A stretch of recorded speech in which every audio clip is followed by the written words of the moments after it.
Hey there, YouTube. Here's the end result of our video. I did it before and I couldn't find something, so I had to... Oh my gosh. And it's right here. Perfect. Took like 10 minutes for me to find that. Okay. So, here's the result. They look similar, but you see this one has more dimension than that one.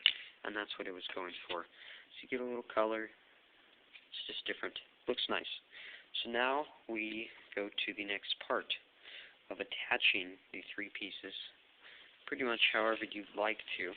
I'm just going to do mine like they're melting or they're falling in that manner, and I'm also going to add a tree to it, give it some more color. So the first thing to do is to glue them together, so I'm going to put you down,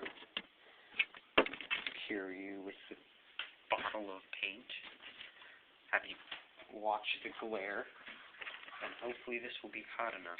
Yes, it is. Okay, so I start at the top. I always start at the top on most of my things, so then I can position them from the top down, because start from the bottom up, sometimes it doesn't look as good because I'm focused more on how it's going to attach rather than how it's going to look.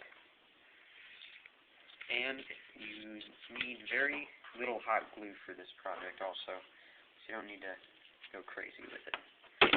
Now, push it down a little bit, melt into the styrofoam a little bit, make sure it's, sorry about that, you can't see it, but I'm just pushing it down so it hardens off nice and flat.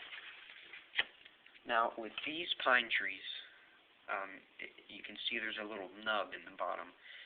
I'm not sure where these are from. I'm sure you can get them at model railroads. They look really bad, but when you get a lot of them together, they really give a feel to the battlefield, rather than buying realistic ones. I tend to find when I'm playing miniature war games, I don't want the terrain to look too realistic to where it looks fake, but I also want it to look, I like to give the impression that there's actual stuff, and far away this looks real, but up close you can tell what it is. So the way I attach them is you just take the end of a paintbrush, you can put it anywhere you'd like, so I'm just going to put it right here. I need to pull this down. Why is that not sticking? I'm not sure why this has been happening, but the hot glue's not sticking. So then you can push it down in there, test it, make sure it fits. Stick a little tiny amount of hot glue in there. Up. Sorry. And just, hopefully you can see that. Stick it. Sorry, my dog is trying to dig it through the cement in our basement. And I'm not sure why. So yeah, a lean crooked gives it a little odd looking feel to it. Now I'm going to try to secure a little more with hot glue. I don't know why it isn't going down how we wanted it to. And if this happens, you can just go back over it with paint or flock or whatever you want. Hold this on here a bit more. Apply some more pressure.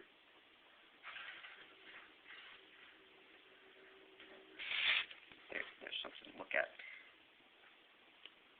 So basically, if you had a hot wire cutter or really anything, you could do an entire iceberg, snow, ice theme board in about a day, 2 days with drying time, but maybe 6 hours, 7 hours at the most. Like, that's pushing it.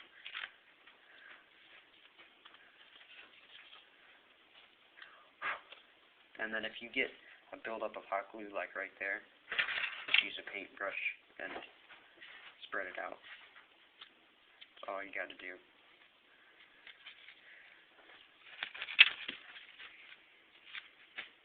Oh. Yeah. So, let me pick you up. Here's the finished product of our iceberg terrain. Let me see if there's a miniature to give you some scale. Give me a second. Yeah, he's in there trying to...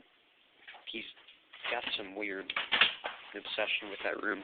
I personally think someone was killed and buried in there, but I don't know. So, yeah, let's use this. pretty big piece of terrain. It's small compared to some other stuff, but yeah, so there you get the idea. And I hope you enjoyed.